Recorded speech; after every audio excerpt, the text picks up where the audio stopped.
ఈరోజు మనం ప్రతి ఒక్కరికి ఉపయోగపడే చాలా ముఖ్యమైన విషయాన్ని తెలుసుకోబోతున్నాం. అదే శనివారం రోజు ఎలాంటి పనులు చేయకూడదు, తెలియక చేసే ఏ తప్పులు శని దోషాన్ని పెంచుతాయి, మరియు శనిదేవుడిని ప్రసన్నం చేసుకోవడానికి ఏం చేయాలి. చాలామంది జీవితంలో కష్టాలు వచ్చినా, పనులు ఆలస్యమైనా, డబ్బు నిలవకపోయినా శని ప్రభావం ఉందేమో అని అనుకుంటారు. కానీ నిజానికి ఆయన కర్మ ఫలితాన్ని ఇచ్చే న్యాయదేవుడు.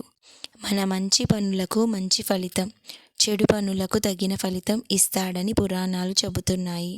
అందుకే శనివారం రోజు కొన్ని నియమాలు పాటిస్తే మంచిదని పెద్దలు చెబుతారు. ఇప్పుడు ఒక్కో విషయం క్లియర్గా తెలుసుకుందాం.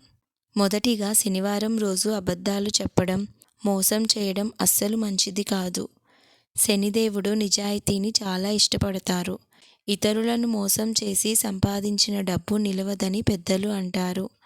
ఇంకా శనివారం రోజు ఎవరి మనసు నొప్పించకండి. ప్రత్యేకంగా పేదవాళ్ళు, వృద్ధులు, కూలీ పని చేసేవాళ్ళు, వికలాంగులను అవమానిస్తే శని ప్రభావం పెరుగుతుందని నమ్మకం. ఎందుకంటే శనిదేవుడు కష్టపడే వారిని కాపాడే దేవుడు. శనివారం రోజు ఇంట్లో చెప్పులు చెల్లాచెదురుగా పడేయడం, ఇంటిని అశుభ్రంగా ఉంచడం మంచిది కాదని అంటారు. ఇంట్లో నెగిటివ్ ఎనర్జీ పెరిగితే మానసిక ప్రశాంతత తగ్గుతుందని నమ్మకం. అలాగే శనివారం రోజు ఉదయం ఆలస్యంగా నిద్ర లేవకూడదని పెద్దలు అంటారు. సూర్యోదయం తర్వాత కూడా ఎక్కువసేపు నిద్రపోవడం అలసత్వానికి సంకేతమని అంటారు. ఇంకా ఒక ముఖ్యమైన విషయం ఏమిటంటే, శనివారం రోజు నల్ల నువ్వులు, నువ్వుల నూనెతో దీపం వెలిగించడం చాలా శుభప్రదం.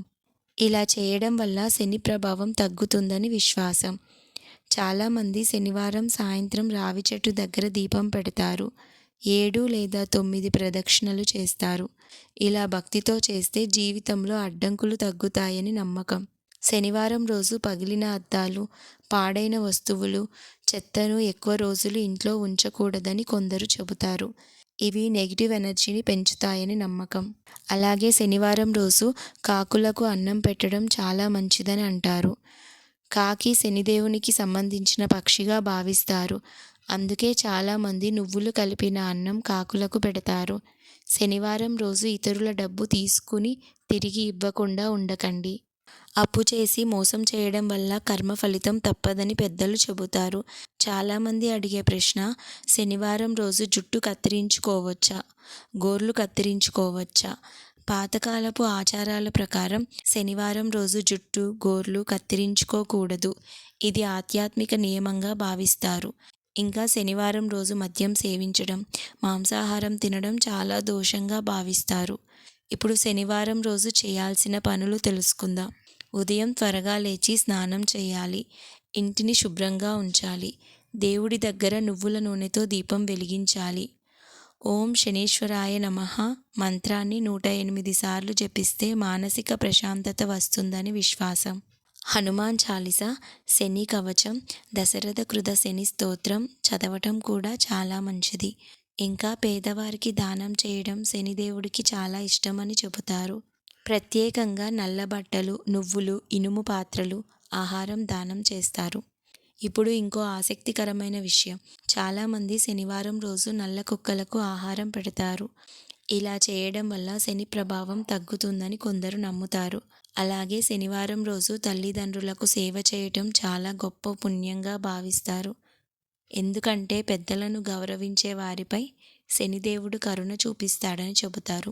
శనివారం రోజు వెంకటేశ్వర స్వామిని ఆరాధించటం వల్ల శని దోషాలు పోతాయి. వెంకటేశ్వర స్వామికి తులసి దళాలు అంటే చాలా ఇష్టం. అందుకే శనివారం రోజు వెంకటేశ్వర స్వామిని తులసి దళాలతో అర్చన చేస్తే మంచి ఫలితం వస్తుందని చెబుతారు. అలాగే శనివారం రోజు వెంకటేశ్వర స్వామికి వెన్నె, పాలు, లడ్డు, పులిహోర వంటి నైవేద్యాలు సమర్పిస్తారు. ఈరోజు వెంకటేశ్వర సుప్రభాతం, విష్ణు సహస్రనామం, గోవిందనామాలు చదువుతారు. ప్రత్యేకంగా గోవింద గోవింద అని భక్తితో పిలిస్తే భయాలు, మానసిక ఆందోళనలు తగ్గుతాయని విశ్వాసం. పురాణాల ప్రకారం శనిదేవుడు కూడా శ్రీ మహావిష్ణువు భక్తుడని చెబుతారు. అందుకే విష్ణు స్వరూపమైన వెంకటేశ్వర స్వామిని పూజిస్తే శని ప్రభావం తగ్గుతుందని చాలామంది నమ్ముతారు. అందుకే శనివారం రోజు తిరుమల దర్శనం చేయాలంటారు. ఇప్పుడు ఒక చిన్న పురాణ కథ తెలుసుకుందాం. ఒకసారి శనిదేవుడు హనుమంతుడి భక్తిని పరీక్షించాలనుకున్నాడట. అప్పుడు హనుమంతుడు తన భక్తి శక్తితో శని ప్రభావాన్ని తగ్గించాడని పురాణ కథ ఉంది. అందుకే శనివారం రోజు హనుమాన్ చాలీసా చదివితే శుభం కలుగుతుందని భక్తులు నమ్ముతారు. శనిదేవుడు మన జీవితంలో కష్టాలు పెట్టడానికి కాదు, మన తప్పులను సరిదిద్దడానికి పరీక్షిస్తాడని అంటారు. అందుకే కష్టాలు వచ్చినప్పుడు భయపడకుండా ధైర్యంగా ఉండాలి. మంచి పనులు చేయాలి, నిజాయితీగా జీవించాలి, ఎవరినీ బాధ పెట్టకూడదు. అదే శనిదేవుడికి ఇష్టమైన నిజమైన పూజ. కాబట్టి శనివారం రోజు ఈ నియమాలు పాటిస్తూ భక్తితో గడిపితే శనిదేవుని ఆశీస్సులు తప్పకుండా లభిస్తాయని భక్తులు విశ్వసిస్తున్నారు. ఈ వీడియో మీకు ఉపయోగపడితే తప్పకుండా లైక్ చేయండి, షేర్ చేయండి, అలాగే సబ్స్క్రైబ్ చేయండి. మరియు కామెంట్స్లో ఓం శనీశ్వరాయ నమః అని తప్పకుండా టైప్ చేయండి. ధన్యవాదాలు.